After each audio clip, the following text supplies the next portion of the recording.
और कहते हैं कि जिस समय श्री सुखदेव जी महाराज राजा परीक्षित को कथा श्रवण कराने के लिए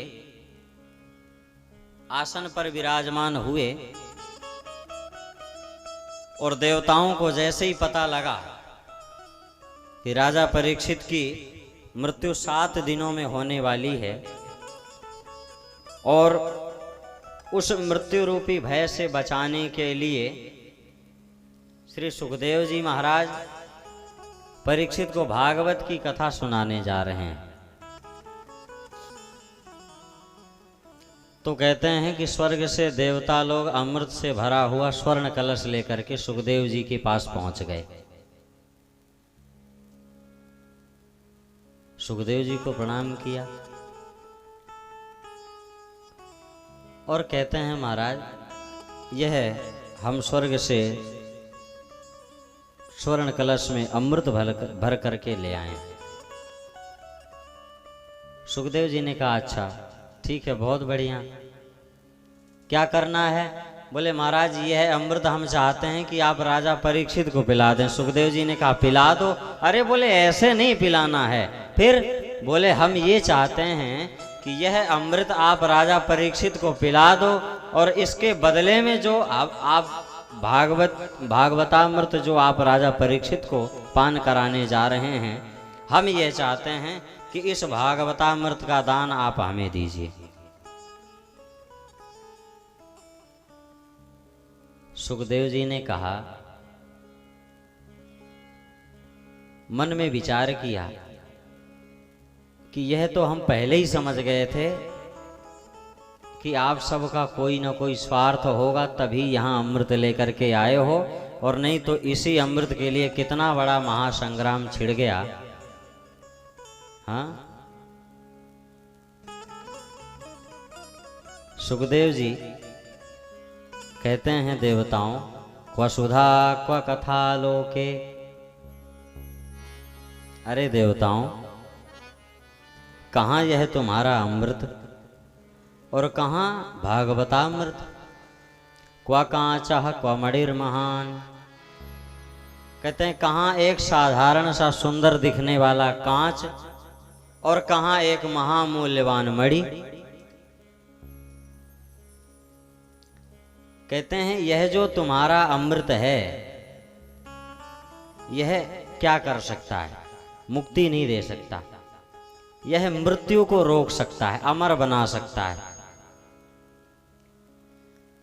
अच्छा, जब जीव अमर हो जाएगा तो आए दिन उसको कष्ट होगा, वो चाह करके भी नहीं मर पाएगा, जीवन भर वो कष्ट सहता ही रहेगा। अमर का मतलब अमर होता है, वो तो कभी मरेगा नहीं। और बोले मर भी गया तो तुम्हारे अमृत से यह होगा कि पुनरपि जननम पुनरपि मरणम पुनरपि जननी जठरे शयनम। तुम्हारे अमृत का यह प्रभाव है। बोले महाराज इस भागवतामृत का भी प्रभाव बताओ। तो कहते हैं इस भागवतामृत को पान करने के बाद यह पुनरपि जननम पुनरपि मरणम वाला कार्य खत्म हो जाता है, समाप्त हो जाता है। और देखो आप लोग साधारण, अब आप एक कल्पना करो, आप अनुमान लगाओ कि जहां पर परीक्षित जी महाराज को कथा श्रवण कराने के लिए श्री सुखदेव जी बैठे हैं, क्या केवल वहां परीक्षित जी बस रहे होंगे? जाने कितने हजारों ऋषि मुनि थे। भागवत जी में स्पष्ट लिखा है कि कितने साधु महात्मा ऋषि मुनि वहां पर पहुंचे। सबसे परीक्षित जी ने प्रश्न किया, कोई उनके प्रश्न का सही जवाब नहीं दे पाया। तो वहां पर श्री सुखदेव मुनि का आगमन होता है। अब और तो किसी को सुखदेव जी ने मना नहीं किया, देवताओं को ही क्यों मना किया? तो कहते हैं सुखदेव जी ने हंसी करके भगा दिया उनको कि तुम एक व्यापारी बन करके यहाँ पर आए थे, और भगवान की जो कथा है तो वह व्यापार दृष्टि से कभी नहीं प्राप्त की जा सकती। यदि कोई चाहे कि हम 2, 4, 6 लाख रुपए खर्च करके और कथा करवा लें, तो महाराज पैसे से कहीं कुछ नहीं होता है। पैसे से आप साधन जुटा सकते हैं, लेकिन भगवान की कथा को आप एक कक्ष में भी बैठ करके सुन सकते हैं। और यदि आप के भाग्य में भगवान की कथा नहीं होगी तो फिर लगाते रहो, कहीं कोई पैसा काम नहीं देता है।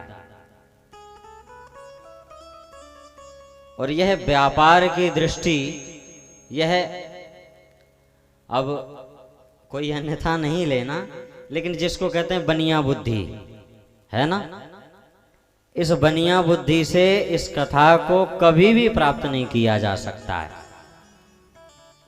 जाने कितने पैसे वाले हैं, सत्यनारायण की कथा को भी सुनने का अवसर उन्हें कभी प्राप्त नहीं हो पाता है।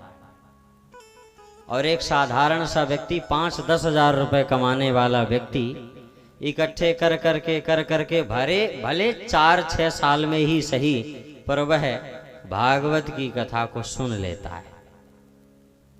तो अब आप अनुमान लगाओ कि क्या पैसे से सब कुछ किया जा सकता है। तो यहां पर श्री सुखदेव जी महाराज उन देवताओं की हंसी करके भगा दिए कि तुम लोग कथा के अधिकारी नहीं हो। अभक्तांस्तांश्च विज्ञाय न ददौ स कथामृतम। सूत जी महाराज कहते हैं उन देवताओं को अभक्त जान करके श्री सुखदेव जी महाराज ने कथामृत का दान नहीं किया। अब वो सब के सब भगे भगे ब्रह्मा जी के पास गए और बोले महाराज हमारे साथ बड़ा अनर्थ। ब्रह्मा जी बोले कैसा अनर्थ?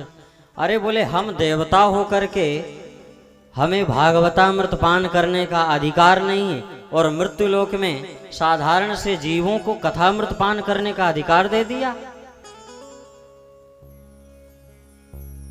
ब्रह्मा जी सबको शांत किए कि रुको, पहले हमें यह देखना चाहिए कि इस कथा का प्रभाव क्या है। परेशान क्यों होते हो? पहले 7 दिन रुको। 7 दिन में कहा गया है ना कि परीक्षित की मुक्ति हो जाएगी, तो देखते हैं कि इससे मुक्ति होती है कि नहीं होती। और जैसे ही 7वें दिन परीक्षित की मुक्ति हुई, परीक्षित की मुक्ति को देख करके ब्रह्मा जी बड़े विस्मय में पड़ गए। राज्ञो मोक्षम तथा वीक्ष पुराधाता भी विस्मितः। बोले ब्रह्मा जी बड़े विस्मय में पड़ गए, बड़े आश्चर्यचकित हो गए। यह एक साधारण सी कथा और परीक्षित की मुक्ति कर दी।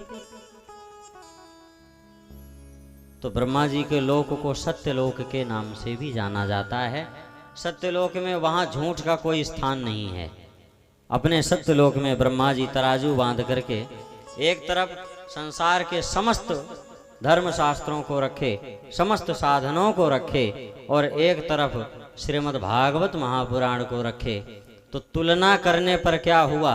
बोले लघून्यन्यानि जातानि गौरवेण इदं महत् तदा ऋषिगणाः सर्वे विस्मयं परमं ययुः। कहते हैं लघून्यन्यानि जातानि गौरवेण इदं महत्। तुलना करने पर क्या हुआ? बोले महाराज और जितने भी भारी भरकम साधन थे वो सब के सब ऊपर उनका पलड़ा उठ गया, और बोले श्रीमद् भागवत जिस पलड़े पर रखा हुआ था वह पलड़ा भारी हो गया, दब गया, नीचे की तरफ गया। यह देख करके वहां जितने भी ऋषि मुनि देवता थे सब बड़े विस्मय में पड़ गए। और यह देखने के बाद ब्रह्मा जी ने इस कथा को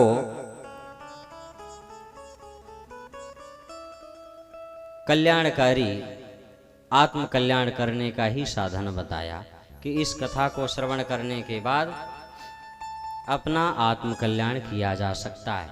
यह कथा वाकई में, यह कथा मुक्ति को प्रदान करने वाली है।